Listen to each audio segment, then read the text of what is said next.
He won. He completed the journey. He earned his freedom. And then they put the collar back on.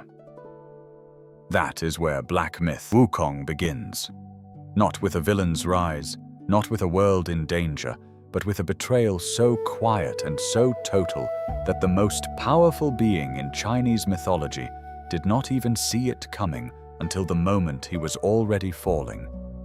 Sun Wukong, the great sage, equal to heaven, victorious fighting Buddha, the monkey who once fought heaven to a standstill and walked away laughing, defeated, sealed in stone, shattered into 6.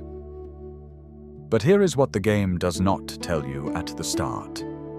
Here is what it saves for the very end, for the players patient enough to find the hidden paths and fight the optional battles and piece together what was actually happening underneath everything they thought they understood. Wukong did not lose that battle. He won it. Stay with that. Let it sit for a moment. By the time we reach the end of this story, you will understand exactly what that means, and it will change the way you remember every demon, every relic, every fight that came before it. Take a slow breath. Let the world outside go quiet. Tonight, we are going somewhere ancient. To understand the 6 senses, you first need to understand why they were scattered. And to understand that, you need to understand what was at stake. Sun Wukong's story, as told in Wu Cheng'en's 16th century novel Journey to the West, is one of the great arcs in all of world mythology. Born from a magical stone on Mount Huaguo, a rock that had absorbed centuries of sunlight and moonlight and the deep spirit of the mountain, he emerged from the stone already restless, already filled with something the world had no name for.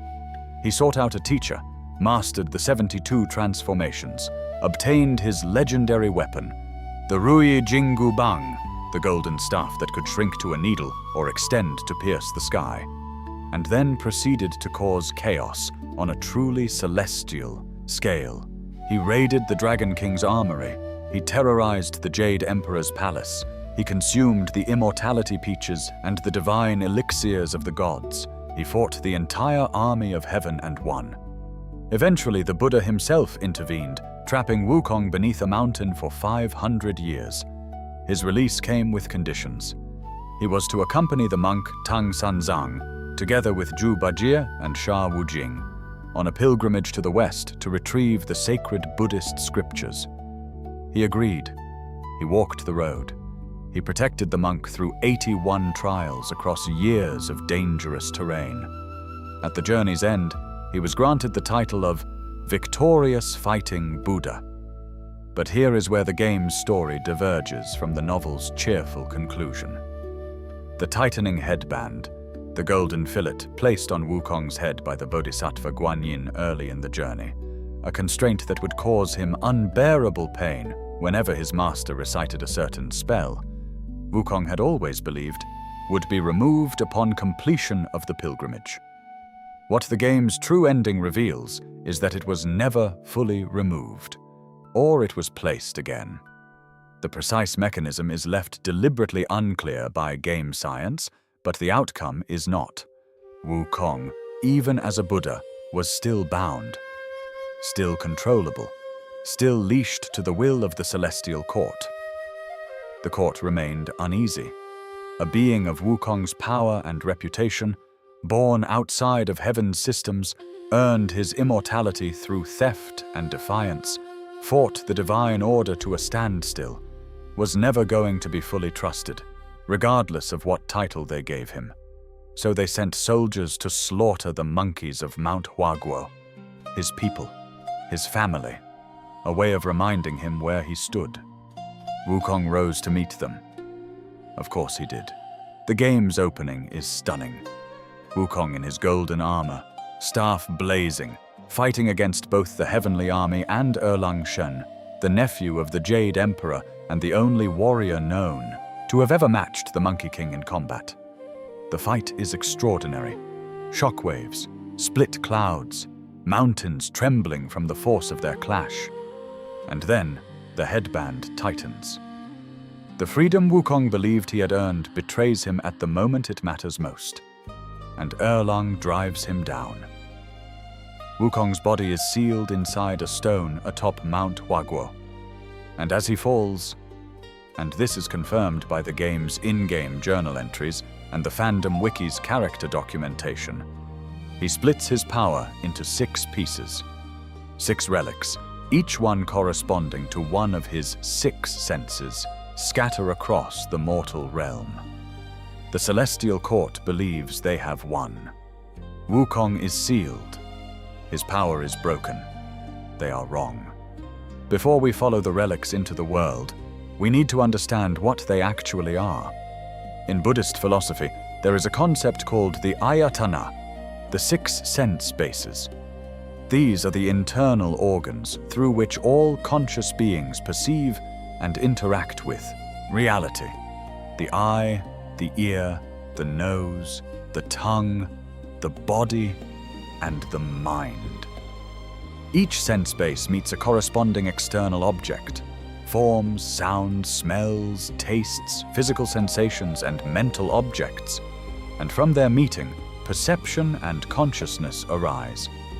The 6 senses framework is not simply anatomical in Buddhist thought. It is a teaching on the origin of suffering. Craving arises from sight. We see something and desire it. Anger arises from hearing. We receive news or words and react. Pride from smell, envy from taste, grief and attachment from touch. And from the mind, when untrained, delusion. The senses themselves are not the problem. The problem is the unexamined, reactive way the mind clings to what the senses bring in. Journey to the West actually contains this teaching in allegorical form. In chapter 14 of the novel, 6 bandits, whose names literally translate as eye like sight, ear like sound, nose like smell, tongue like taste, body like perception, and mind like intention, attempt to rob the pilgrims. Wukong kills them all.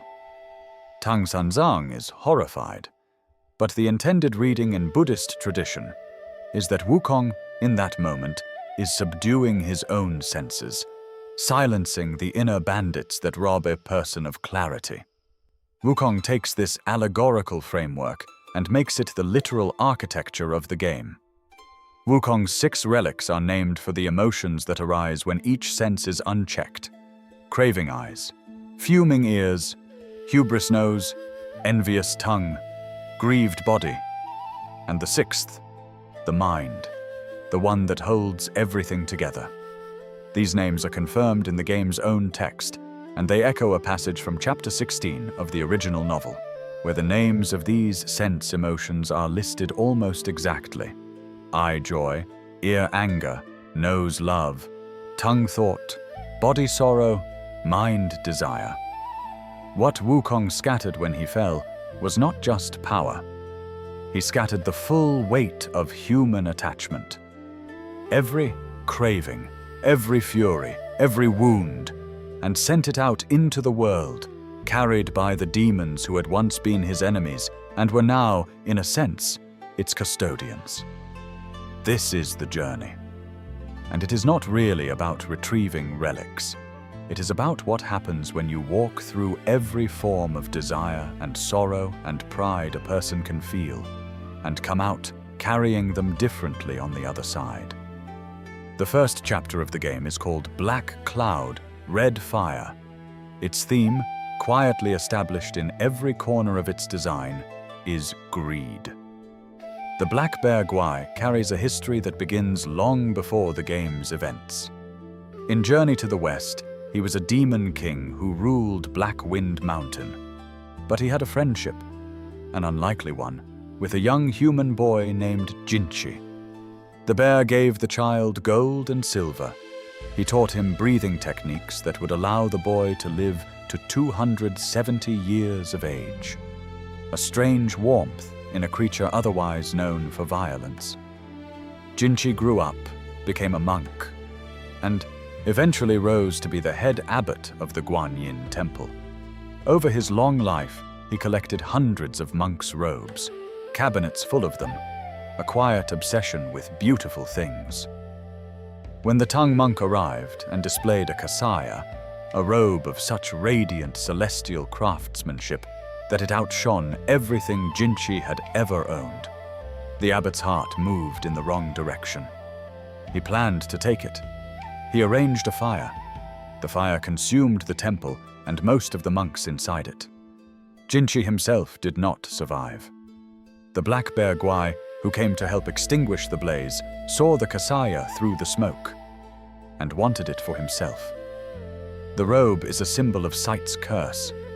You see something beautiful, and you reach for it without thinking about what you are doing or who you are becoming.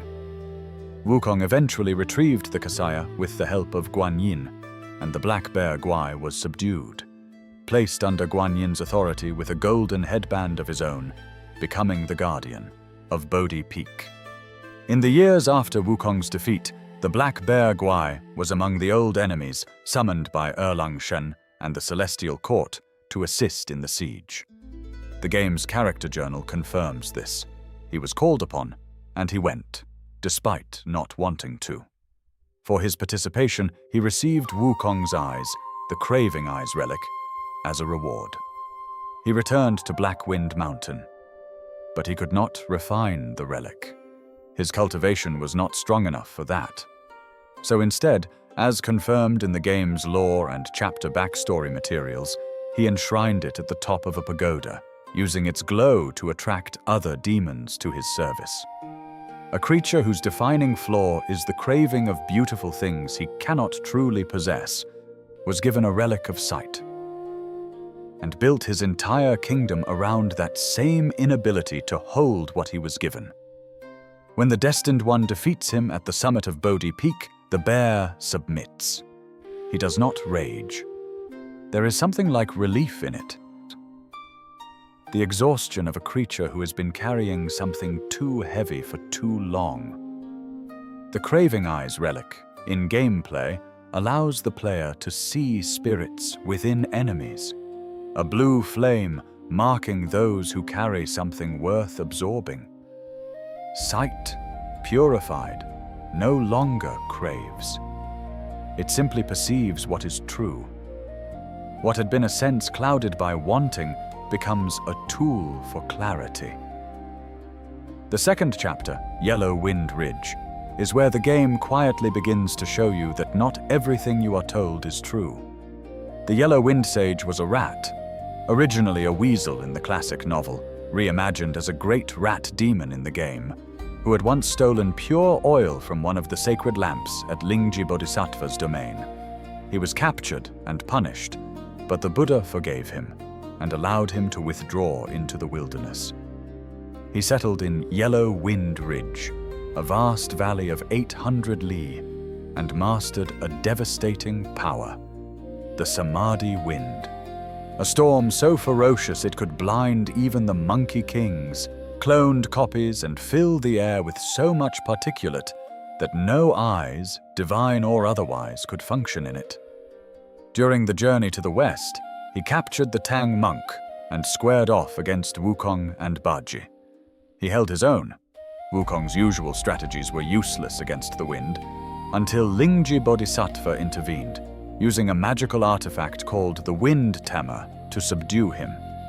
In the game's timeline, after Wukong's death, the Yellow Wind Sage participated in the siege and received the Fuming Ears relic as a reward.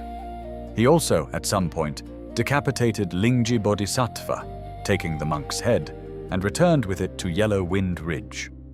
He used the relic, contained within the severed head, to amplify his own Samadhi wind powers.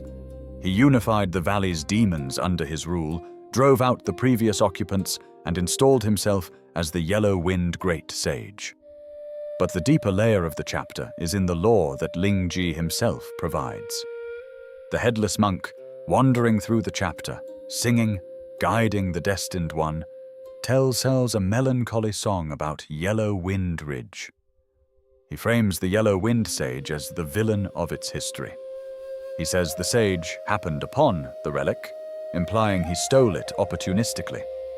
This is directly contradicted by what we know from the broader game narrative. The relic was given to the Yellow Wind Sage as a deliberate reward by the Celestial Court, not stumbled upon.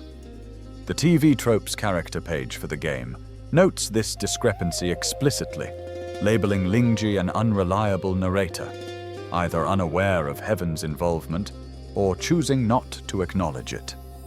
The secret quest content of Chapter 2 adds another layer.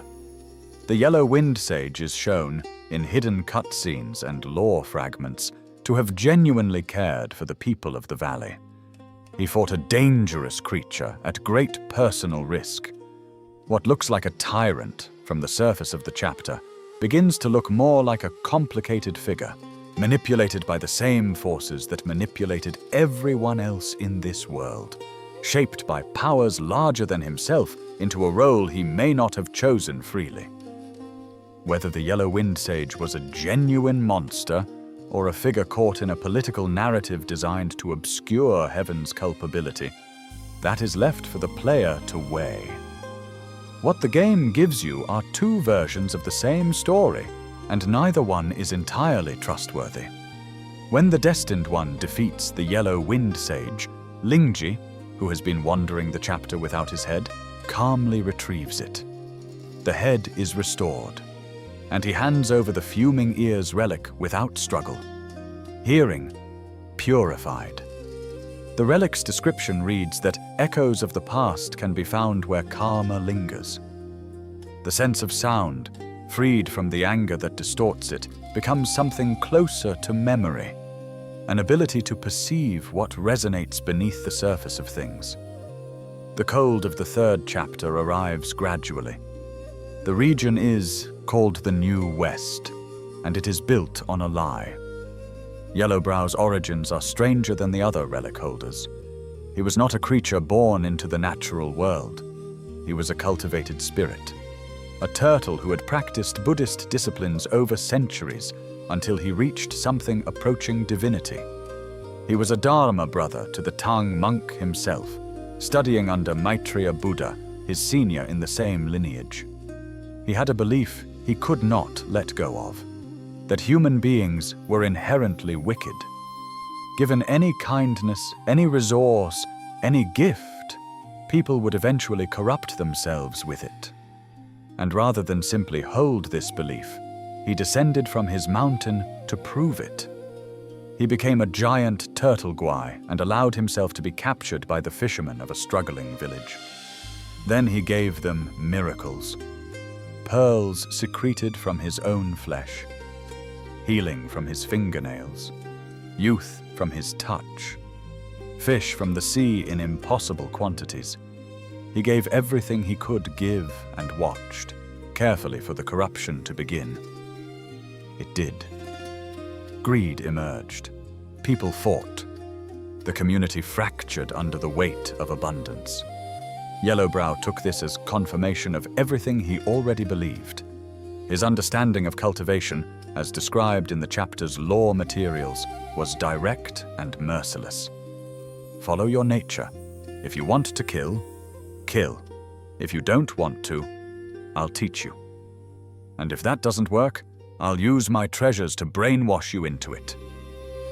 He stole his master Maitreya's two most powerful artifacts, the gold symbols and the seed sack, and established a false temple, the new Thunderclap Temple, a grotesque imitation of the true Mount Lingshan, populated by demons he had coerced into compliance.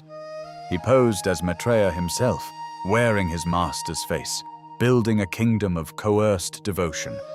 The irony here is precise and devastating. A being who believed so deeply in the wickedness of others that he became the most wicked presence in the valley. All to be right about something that never needed proving in the first place. After participating in the siege of Wukong, Yellowbrow received the Hubris Nose relic. He submerged it in a frozen lake and built his false temple over the ice. Among the prisoners he took and trapped was Zhu Baji, who had been searching for clues about Wukong's relics and was captured in the gold symbols. Baji's release, when one of Yellowbrow's soldiers, Kangjin star crashes into the symbols during a fight with the Destined One, is one of the warmer moments in an otherwise cold chapter. He is rude and sentimental in equal measure. He notes that the Destined One is another mute, and the word another confirms what the chapter implies. Previous monkeys came this way and did not return. Baji has been waiting a long time for one who could. When Yellowbrow is finally defeated and flees into the frozen lake, swallowed by the cold that held the relic he was so proud of, Maitreya himself appears, the Tirthakya, real one. Vast, gentle, a little amused. He fishes the hubris nose relic out of the water and hands it over without ceremony. Pride, retrieved from where it drowned. In gameplay, the hubris nose allows players to smell and locate plant ingredients from greater distances. The nose purified no longer measures the world by its own superiority. It finds what is needed. The fourth chapter shifts tone entirely. It is called Rosy Cheeks, Grey Hair. Its setting is a layered cavern of silk and shadow called the Webbed Ridge. And it is, at its heart, a love story. Or rather, what happens to love when it is left to wait too long in the dark. The hundred-eyed Taoist master is a centipede demon of tremendous power, the senior figure to the Spider Sisters in the original Journey to the West lore. In the novel, he nearly poisoned the Tang monk's entire party before Wukong enlisted the help of a bodhisattva to deal with the light from his 100 eyes, each one capable of emitting a golden beam that weakened even the stone-hided Monkey King. In the game, after participating in the siege, he received the Envious Tongue relic as reward for his service. He gave a portion of its power to the Violet Spider, not out of generosity but as leverage, a way to bind her to his orbit. The Violet Spider is the heart of the chapter's tragedy. Her backstory, told in the chapter's animated cutscene, is one of the most carefully constructed pieces of lore in the game. Long ago, when Zhu Bajie was still the celestial marshal Tianpeng, a powerful admiral commanding 80,000 celestial marines, there was a gathering at the Jade Pool. Bajie, impulsive and perhaps a little drunk, made an advance toward Chang'e, the moon goddess. He was banished from heaven for it and transformed into a pig creature.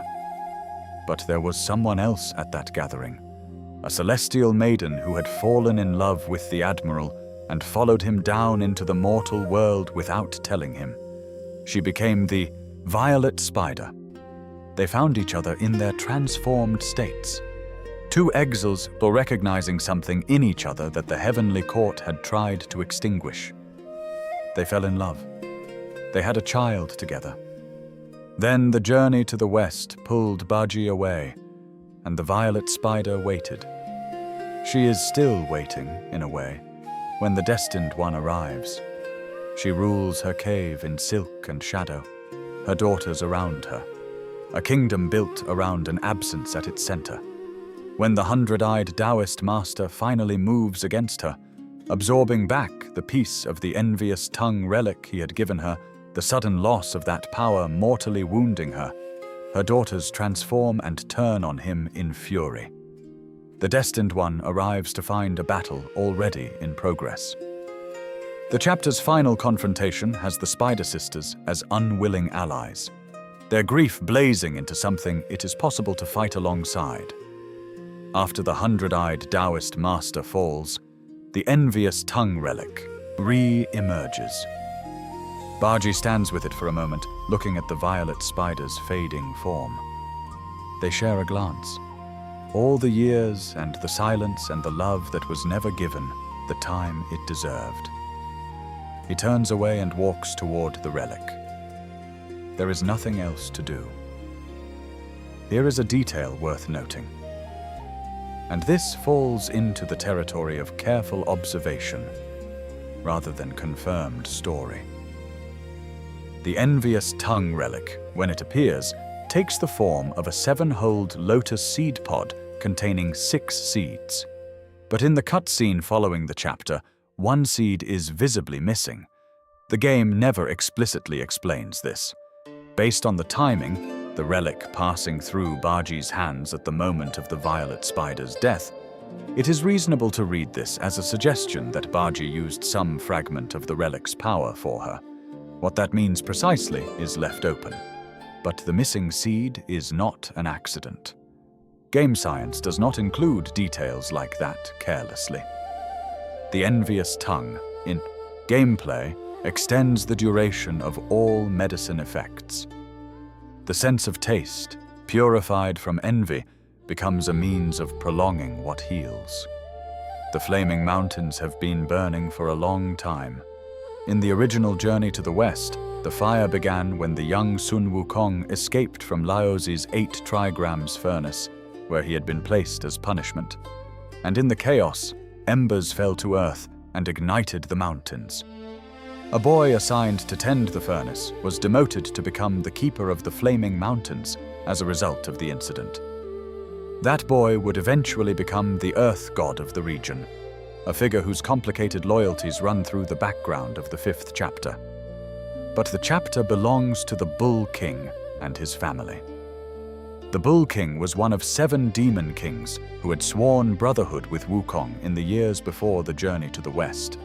He was the eldest, the most powerful of that group. He had a wife, Princess Rakshasi, the wielder of the yet plantain fan, the only artifact that could extinguish the flaming mountain's fire, and, officially, a son. Red Boy. The truth of Red Boy's origins is one of the most deliberately obscured pieces of lore in the game. What is confirmed by the in-game journals and cutscenes is this. Rakshasi was forced to drink from the river of childbearing as punishment for her involvement with Wukong's rebellion, and the child born from that experience was not biologically the Bull King's son in any conventional sense. Red Boy's true parentage is left ambiguous. The community discussions on Steam and the detailed lore compendiums note that there are suggestions in the Chinese language version of the game about manipulation by Taishang Laojun, the supreme Taoist figure, using Red Boy as a piece in a longer conflict between the Celestial Court and Mount Lingshan. Based on what is available, we can infer that Red Boy carries the weight of at least 2 destroyed peoples. The Yaksha, the last, of whom he may be descended from, and that the celestial powers knew this and used it.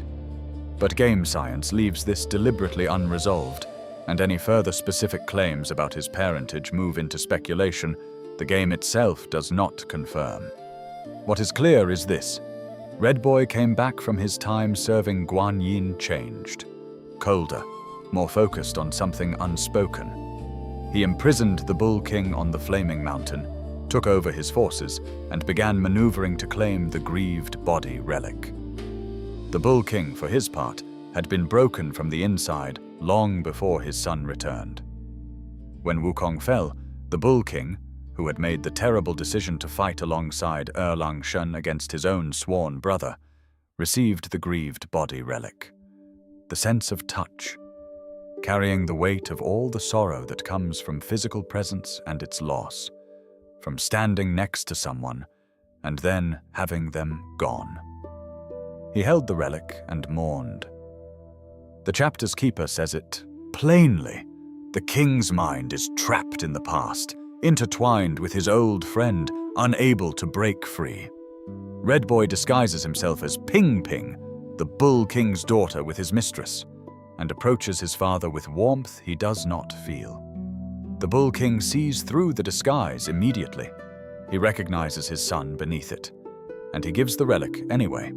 Because whatever Red Boy has become, he is still the child Rakshasi suffered to bring into the world, and the Bull King cannot stop loving him.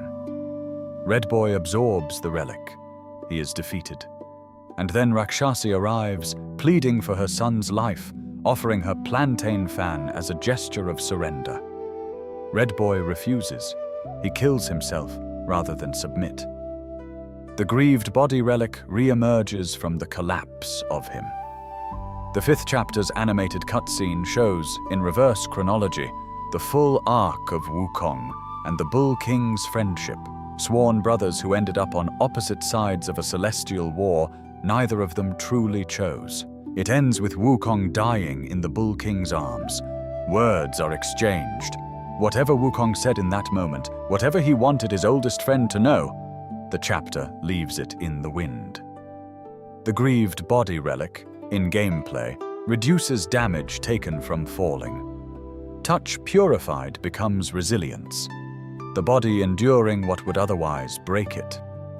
Now we arrive at the revelation that reframes everything. You have 5 relics, 5 senses. The narrative, told through the old monkey who ferries the Destined One across the still waters of Wukong's memory realm in Chapter 6, has been building toward an explanation of the 6th. The mind, he says, is the sense that cannot be preserved the way a body can. It is an essence unique to every life. It is destined to fade at a life's end. And then, he says, the Destined One is the mind of Sun Wukong. This is confirmed in the game's fandom wiki and its character documentation. The Destined One is not merely inspired by Wukong, or carrying his legacy in some poetic sense. He is Wukong's 6th relic, the mind itself, which drifted from the broken body, faded from its original form across the centuries, and gradually reconstituted itself in the lineage of monkeys on Mount Huaguo. He is Wukong's wandering mind, incarnated as a new being, the mind without its memories, a sense without the history that gives it context. This is why he does not speak. This is why previous Destined Ones, the other silent monkeys, Baji acknowledges when he notes this is another mute, came before and did not succeed. They were earlier incarnations of the same wandering mind, not yet whole enough. In the default ending, reached by completing the game without finding the hidden path, the old monkey collects the golden headband that falls from Wukong's dissolving shell and places it on the Destined One's head. The cycle continues. The new Wukong is bound.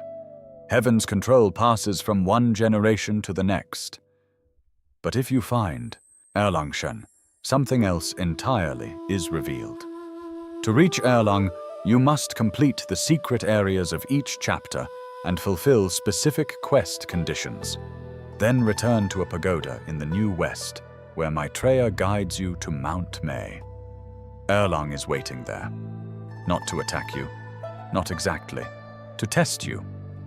And when he is defeated, his third eye opens, and what flows out are Wukong's memories, centuries of laughter and fury and mountain sky, stored within Erlang's own body for safekeeping. Erlang then reveals what he has been carrying all this time, knowledge of a plan.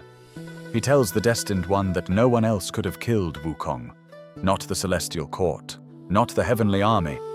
The only one capable of Sun Wukong's death was Wukong himself. The battle in the opening sequence, the siege, the headband tightening, Erlang driving him down, was not a defeat. It was the execution of a plan that Wukong and Erlang had conceived together. Wukong had realized in the years after the journey that the headband would never truly be removed while he was alive. The Celestial Court would always have a reason to keep it there. Even Buddhahood had not freed him from it. The only way to remove it was a mortal death. A complete, genuine death.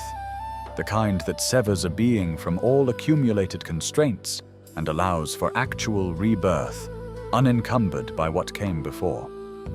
Wukong needed to die as Wukong in order to be reborn as something the headband had no claim on.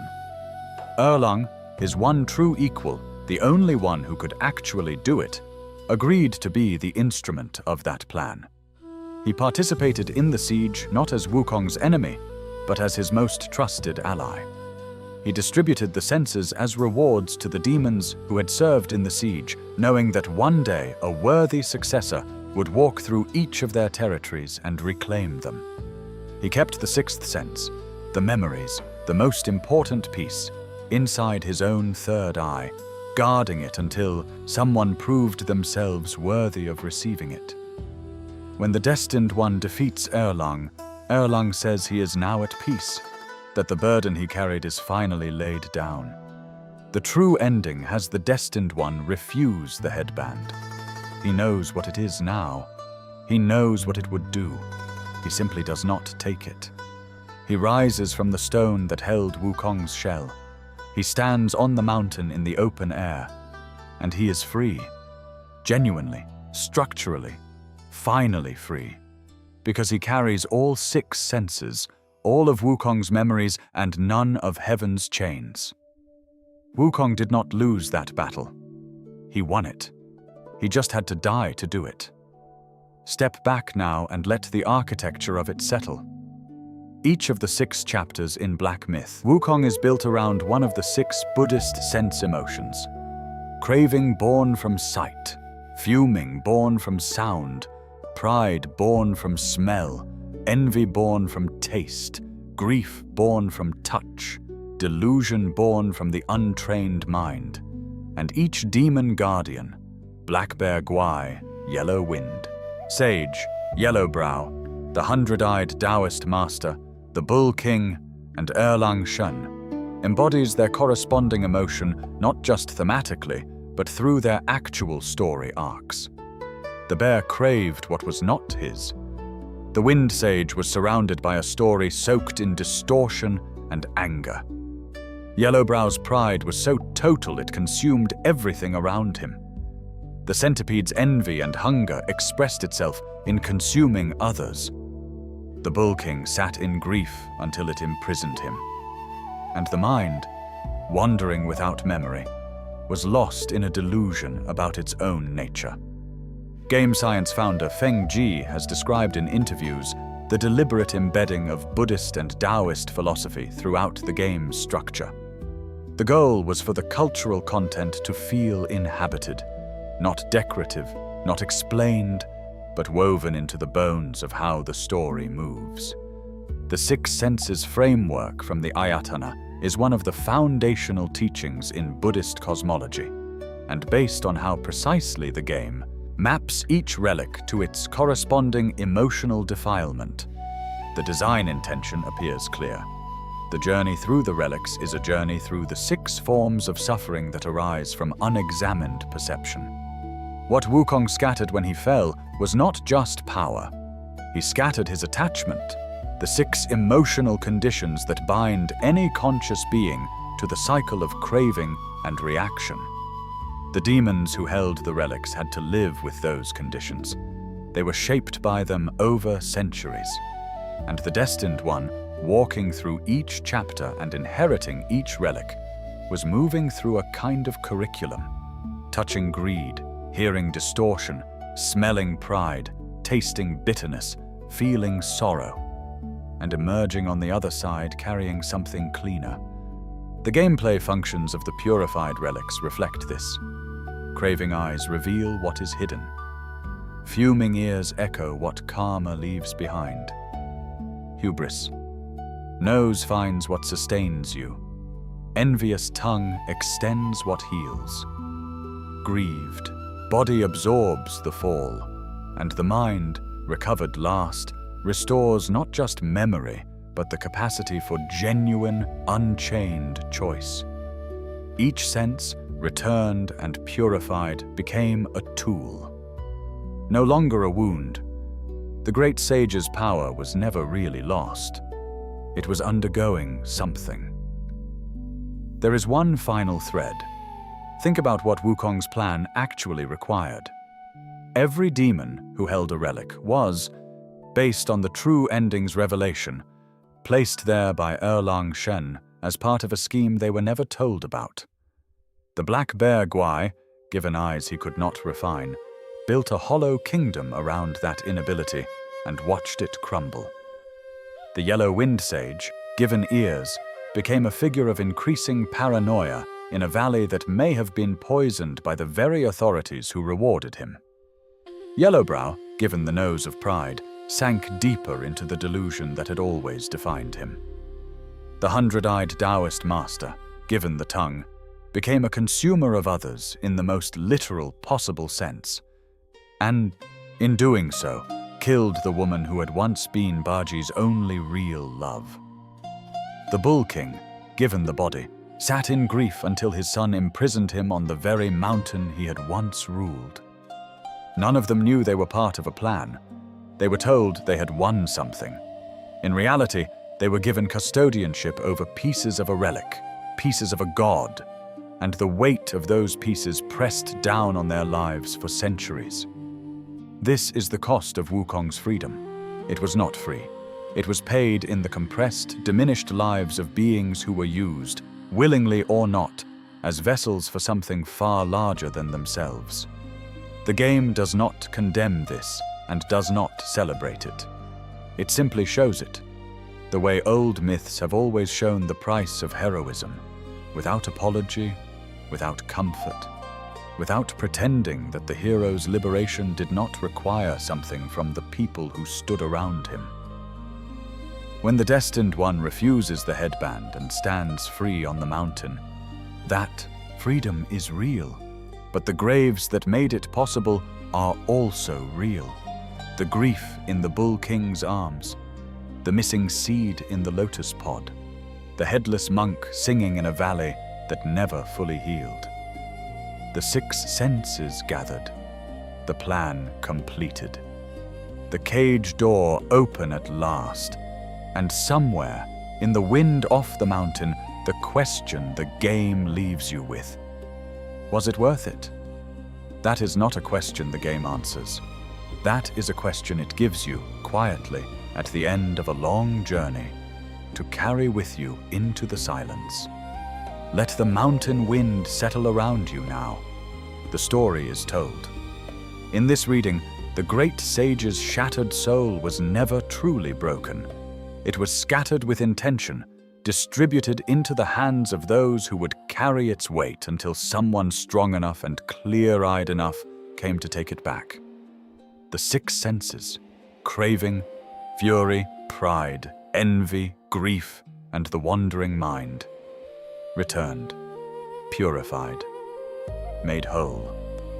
And somewhere on a stone-capped summit, a new sage stands. He has the eyes of one who has seen clearly through desire, the ears of one who has learned to listen beneath the under in every story, the nose of one who has set down pride like a too heavy stone, the tongue of one who chose to heal rather than consume, the body of one who absorbed the long fall and kept walking, and a mind that finally, after centuries of wandering, remembers what it is, and refuses, this time, to be leashed. If this journey resonated with you tonight, a gentle like on this video and a subscription to the channel would mean a great deal. There is so much more lore in this world, more secrets in every corner of the 6 chapters, more threads to follow in the coming series. Rest now. We will go deeper together soon. Sleep well. Travel far.